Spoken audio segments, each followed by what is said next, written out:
How to get an activation code with Lloyds Bank.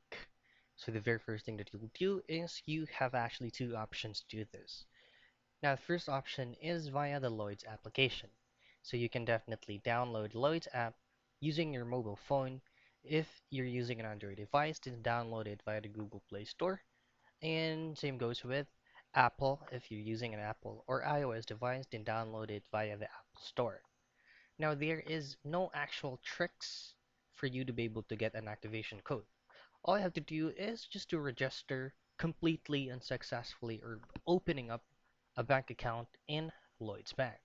So upon registration, all you have to do is to generate and provide a strong password that is going to be has a combination of letters, numbers, and special characters.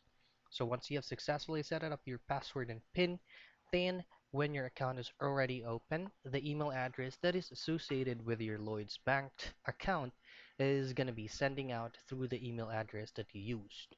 So that's it. That's the only way of getting an activation code with Lloyds Bank.